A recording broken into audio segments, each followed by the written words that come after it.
అందరికీ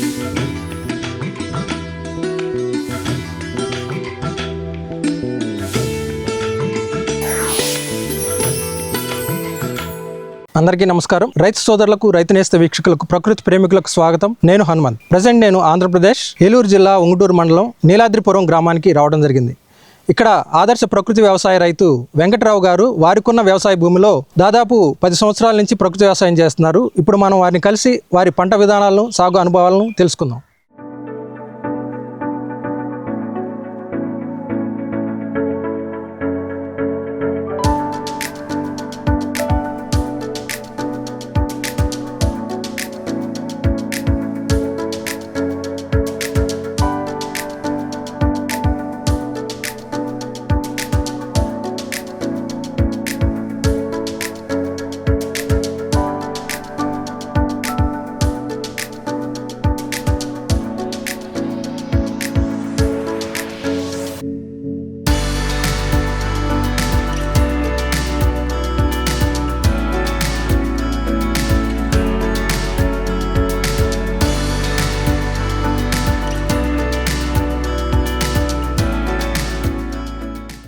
నమస్తే వెంకట్రావు గారు. నమస్తే సార్. మీరు అంటే ఈ ప్రకృతి వ్యవసాయం ఏ సంవత్సరం నుంచి చేస్తున్నారు? ఎన్ని సంవత్సరాలు అవుతుంది ఇప్పటి వరకు? నేను 2012 నుంచి పార్షియల్గా చేస్తున్నానండి. ఎంపీఎం ఉన్న కాడ నుంచి సిబ్బంది వచ్చి చెప్పారండి. తర్వాత 2016 నుంచి నేను సంపూర్ణంగా చేస్తున్నాను కంప్లీట్గా. అవును సార్. 2015లో ఇలా పాలేకర్ గారి మీటింగు కాకినాడలో జరుగుతుంది. రైతులు, ఆసక్తి గల రైతులు రైండ్ అని నాకు కూడా ఒక ఇన్ఫర్మేషన్ వచ్చింది సార్. అయితే మా ఊళ్ళో కొంతమంది 2-3 రైతులు వెళ్ళారండి. వారితో పాటు నేను కూడా పాలేకర్ గారి మీటింగ్కి వెళ్ళటం జరిగిందండి. అక్కడ 5 రోజులు చక్కటి ట్రైనింగ్ ఇచ్చారండి. ఆవుతోటి ఇలా వ్యవసాయం చేసుకోవచ్చు, మీరు ఎటువంటి పురుగు మందులు, ఎరువులు ఇబ్బంది పడే పని లేదు, మంచి దిగుబడి తీయొచ్చు అని మాకు చెప్పారు సార్. అప్పటి నుంచి నేను బాగా ఆకర్షించబడి 16 నుంచి కూడా ఈ ప్రకృతి 10 సంవత్సరాల నుంచి. అవును, 10 సంవత్సరాలు అయింది సార్. ఇప్పటికండి ఈ ప్రకృతి వ్యవసాయం వచ్చిన తర్వాత సార్ నా పంట దిగుబడి బాగా వస్తుందండి. ప్రకృతి వ్యవసాయం వారు, డిపార్ట్మెంట్ వారు పుణ్యమంట నేను కూడా ఈ ఎక్కువ రేటుకి రైసు అమ్మటం కూడా గిట్టుబాటు ధరకి అమ్ముకోగలుగుతున్నారు. Okay sir. ఈ ప్రకృతి వ్యవసాయం ఇతర యాక్టివిటీస్లో ఏమన్నా ఉన్నారు? నేను ఈ ప్రకృతి వ్యవసాయ విభాగంలో చేస్తున్నాను సార్. అప్పుడు ఏంటి మీ డిజిగ్నేషన్ ఏంటి? నేను ఇప్పుడు ఎఫ్ఎంటీగా నేను వర్క్ చేస్తున్నాను సార్. అవును సార్. ఎప్పటి నుంచి మీకు ఈ ప్రకృతి వ్యవసాయ విభాగంలో వర్క్ చేస్తున్నారు? నేను 2016 నుంచే నాకు స్టార్టింగ్ నుంచే అవకాశాన్ని కల్పించారు సార్. దేవుడు కూడా అవకాశాన్ని నాకు ఇచ్చారండి. ఓకే. మీరు ఎంత భూమిలో మరి ప్రకృతి వ్యవసాయం చేస్తున్నారు? నాకు ఎకరం ఉందండి. ఎకరంలో కూడా నేను ఈ ప్రకృతి వ్యవసాయంలో చేస్తున్నానండి. ఇంకా కౌలుకు ఒక ఎకరం తీసుకుని అది కూడా చేస్తున్నానండి. ప్రధాన పంట ఏంటి మీకు ఇక్కడ? వరే సార్. వరి టు వరే. మీకు వరే అనుకూలం? అవునండి, అవునండి. ఓకే.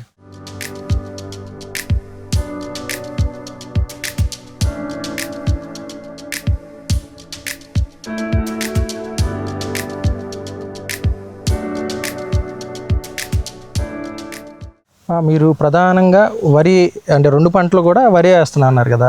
మనకి పంట దిగుబడి పెరగాలన్నా, గ్రోత్ కానీ దేనికైనా సరే పంట మార్పిడి అవసరం. మరి మీరు పంట మార్పిడిని ఎట్లా చేసుకుంటున్నారు? పంట మార్పిడి అంటే సార్ వరి టు వరి అండి. వరి ఖరీఫ్ అయిన వెంటనే ఆర్డిఎస్ అని 30 రకాల విత్తనాలు చల్లుతున్నాను సార్. ఇంత ఎత్తు అయిన తర్వాత దాన్ని కలదున్నేతనండి. పచ్చిరొట్ట ఎరువు కింద చాలా బాగా ఉపయోగపడుతుంది సార్.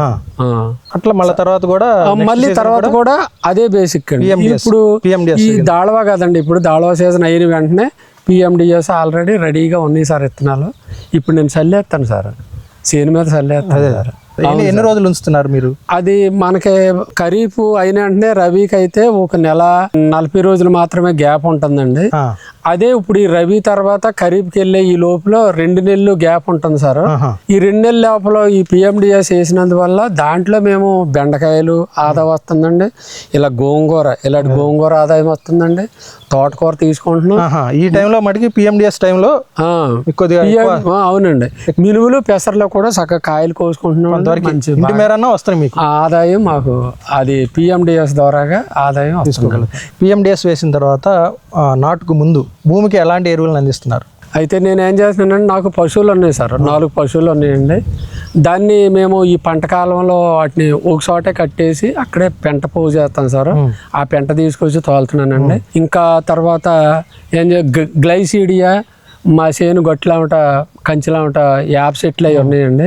యాసకాలంలో ఆ చెట్లు జరిపేసి తొలకర టైంలో ఊడుపు ముందు ఆ రొట్ట కూడా చేలో జల్లుతుంటాను సార్. అలా నేను భూమికి బలాన్ని అందిస్తున్నాను సార్. అవును సార్. మరి ఘనజీవామృతం ప్రిపేర్ చేయట్లేదా? ఘనజీవామృతం చేస్తున్నాం సార్. నాటు ఏ పద్ధతిలో వేస్తున్నారు మీరు ఇక్కడ? వరి లైన్ సోయింగ్ చేస్తున్నాం సార్. ఎక్కువ లైన్ సోయింగ్. కూలోళ్ళు ఇబ్బందిగా దొరకనప్పుడు బెంగాలీ ఊడు పెడుతున్నాం సార్. ఈ లైన్ సోయింగ్ లో బెనిఫిట్స్ ఏంటి?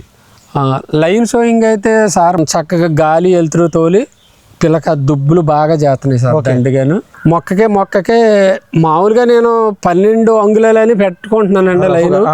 ఈ ఆడపిల్లలు ఊడ్చేటప్పుడు లైను ఇలా తాడు పడతాం కొద్దిగా ఎగిడి దిగుళ్ళలో ఒక అంగుళం చివరికి కొలిచేటప్పటికి 12 అంగుళాల నుంచి 14, 18 అంగుళాల వరకు లైన్ నుంచి లైన్కి మొక్క నుంచి మొక్కకు వచ్చేస్తుంది సార్.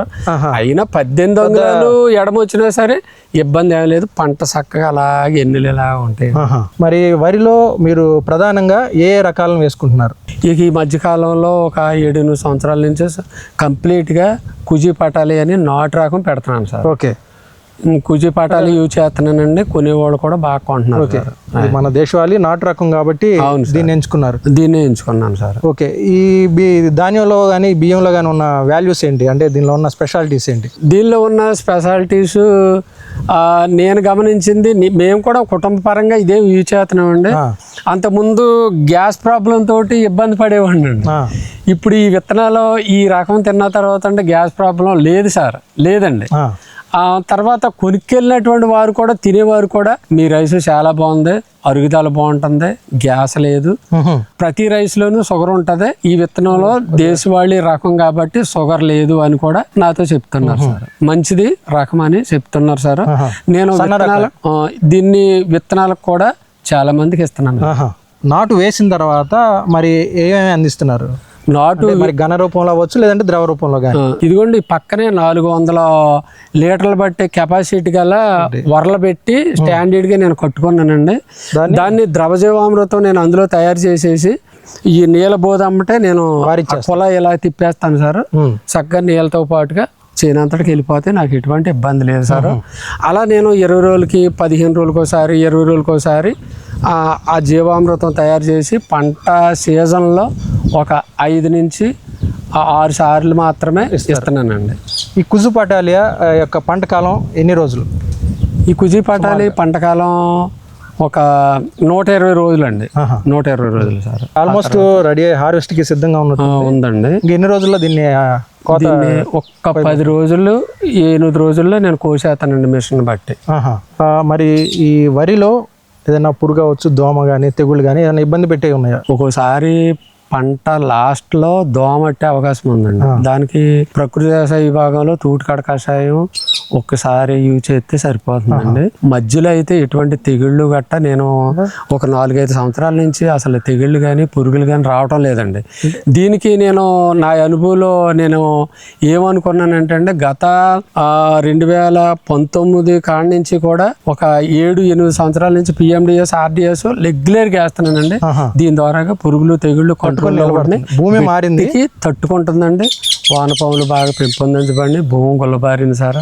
ఇక ఇంతకన్నా నేను ఎక్కువ నాకు చాలా సంతోషంగా ఉంది సార్. ఓకే, ఉందండి. ఇది పైరు అంటే ఎంత ఎత్తు పెరుగుతుంది? ఒక 3 అడుగులున్నర వరకే మాత్రమే పెరుగుతుంది సార్. మరీ ఎక్కువ ఎత్తు పెరిగే రకం కాదు కాబట్టి ఏదైనా అధిక గాలులు వచ్చినా ఇబ్బంది లేదండి. దుబ్బు ఎలా ఉంది? ఇది కుజుపాటాలి దుబ్బు ఎలా చేస్తుంది? ఈ దుబ్బు పిలక శాతం దుబ్బు శాతం పర్వాలేదు సార్. మనకి నష్టం లేకుండా రైతుకు అనుకూలంగా బాగుందండి.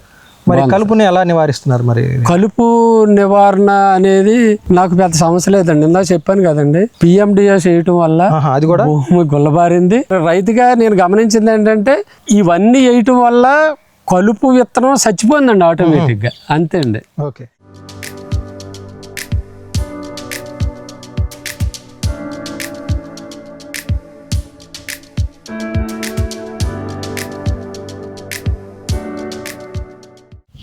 వెంకట్రావు గారు, అంటే మీ పొలం గట్ల వెంబడి కూడా వేరే ఇతర రకాలు కనిపిస్తున్నాయి, ఏమేమి ఉన్నాయి? గొట్ల మీద అండి వంగ వేస్తానండి, పచ్చిమిరకాయలు, అలాగే కూరగాయ రకాలు వేసుకుంటుంటారు. కూరగాయ రకాలు, ఆకుకూరలు వేస్తానండి, టమాటాలు. మొన్నటి వరకు చిత్తకబడి కాసినాయండి, ఇప్పుడు కొద్దిగా తగ్గినాయి, చేను తయారైపోయింది, సీజన్ అయిపోయింది. అవును సార్. ఇంకా కంచిలామట అయితే మనకి కొబ్బరి ఉందండి, అరటి ఉంది, అలాగే మునగ ఉందండి, బొప్పాయి కాయలు ఉన్నాయి, కరివేపాకు, ఇంకా దాంతో పాటుగా తీగజాతి బీరకాయలు, అలాగే చుక్కుడుకాయ, ఇవన్నీ కూడా మీకు గొట్లంటే ఆల్రెడీ కనపడతాయి సార్. ఓకే. నేను నిజంగా సార్ ఈ ప్రకృతి వ్యవసాయంలోకి వచ్చిన తర్వాత అంతకుముందు నేను కూడా అందరితో పాటు గట్లు ఫ్రీగా వదిలేసేవాడినండి. గట్టు ఎంత పెద్దదైనా రాకముందండి, ఎంత పెద్దద గొట్టు ఉన్నా లేకపోతే చేలోని ఏదన్నా గడ్డిమెడి దిమ్మలాంటిది ఉన్నా ఖాళీగా వదిలేసేవాడిని. ఈ ప్రకృతి వ్యవసాయంలోకి వచ్చిన తర్వాత ఇవన్నీ ఇలాగ ఖాళీగా ఉండకూడదు, భూమి ఏదోటి వేసుకుంటే అన్న లెక్కలు మాకు నేర్పారండి. ఆ లెక్కల ప్రకారం నేను చేస్తున్నానండి. నా పక్క వాళ్ళు కూడా నన్ను చూసి, నా కూరగాయలు ఇవన్నీ చూసి పక్క రైతులు కూడా చేస్తున్నారండి చూసి. అంటే ఇతర రైతులు కూడా ఇట్లా గట్ల వెంబడే వేసుకుంటున్నారు సార్ ఇప్పుడు. మరి మీ వరిని తీసుకున్నట్లయితే ఎంత పెట్టుబడి అవుతుందండి? అంటే ఎంత విత్తనం వాడారు మీరు ఎకరానికి? గతంలో అయితే అండి ఎకరానికి 40 కేజీలు పోసిన సందర్భాలు ఉన్నాయండి. విత్తనం అండి, ఆకుమడి, నారుమడి అంట 30 కేజీలు పోసిన సందర్భాలు ఉన్నాయి. అయితే ఇప్పుడైతే అండి ప్రకృతి వ్యవసాయంలోకి వచ్చిన తర్వాత అండి అన్నిటి నుంచి పక్కన పెట్టి ఒక 10 కేజీలు విత్తనాలు నేను తప్పనిసరిగా ఆకుమడి పోతున్నానండి. 10 కేజీలు ఆకు నాకు పట్టదండి, ఇంకా మిగులుతుంది, పక్క వాళ్ళకి ఇస్తున్నాను. మరి ముందు మరి విత్తన శుద్ధి చేసుకుంటున్నారా? ఆ విత్తన శుద్ధి బేజామృతంలో విత్తన శుద్ధి చేస్తున్నాను. మరి ఎట్లా ఉందండి ఖర్చులు? ఏ విధంగా ఉన్నాయి మీకు ఈ ఎకరానికి ఒక సీజన్ తీసుకున్నట్లయితే? ఖర్చులు అయితే సార్ ఊడుపు, కోత, గొట్లంకలేయటం, దమ్ము చేయటం అన్నీ సేమ్ మామూలేనండి. అయితే ఎక్కువ యూరియా డిఏపీలకి పోయింది, పెరిగిపోయి అంటండి రేట్లు అండి. యూరియా డిఏపీలకి వాటికి అది నాకు తగ్గిపోతుంది. జీవామృతం, ఘనజీవామృతం వాడి వేపిండి వేయటం వల్ల ఎప్పుడైతే గ్రోత్కి నేను పంచగవ్య కానీ చేప బెల్లం ద్రావణం కొడుతున్నానో గ్రోత్ బాగుండి ఆకు బిరుసుగా ఉంటుంది. ఆకు ఎప్పుడైతే బిరుసుగా ఉంటుందో పురుగులు రావటానికి ఇష్టపడతలేదండి. వీటన్నిటి నుంచి నాకు పురుగు మందుల ఖర్చు లేనందువల్ల నాకు ఇంచుమించుగా ఒక 20-21 కేజీలో నాకు ఖర్చులకి ఎకరానికి అవుతుంది సార్. ఓకే.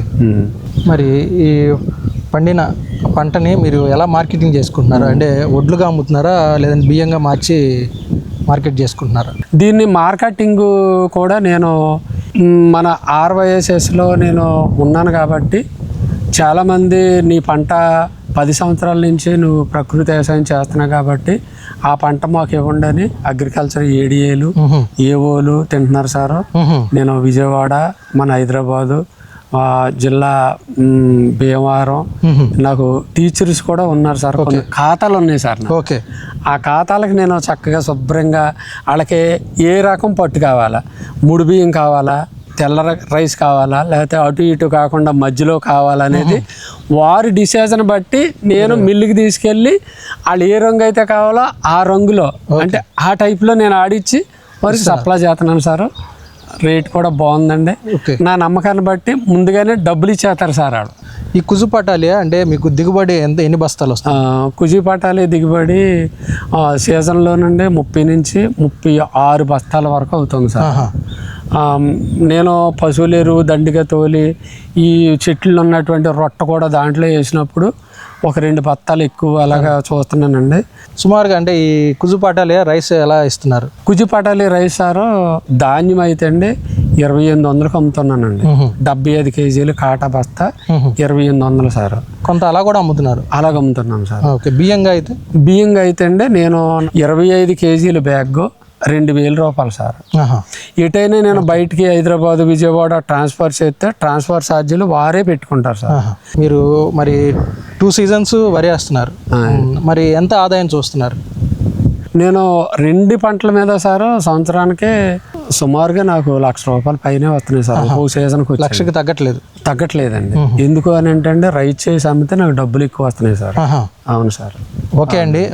మీరు ప్రకృతి వ్యవసాయం గొప్పతనం తెలుసుకుని దాదాపు 10 సంవత్సరాల పైనుంచే మీరు ఈ ప్రకృతి వ్యవసాయం చేస్తున్నారు. అలానే మీ ప్రకృతి వ్యవసాయ వివరాలు తెలియచేసినందుకు మీకు ప్రత్యేకించి ధన్యవాదాలు. మీకు ధన్యవాదాలు సార్. ఈ వీడియో మీకు నచ్చితే లైక్ చేయండి, ఇతరులకు షేర్ చేయండి. వీడియోపై మీ అభిప్రాయాన్ని కామెంట్ రూపంలో తెలపండి.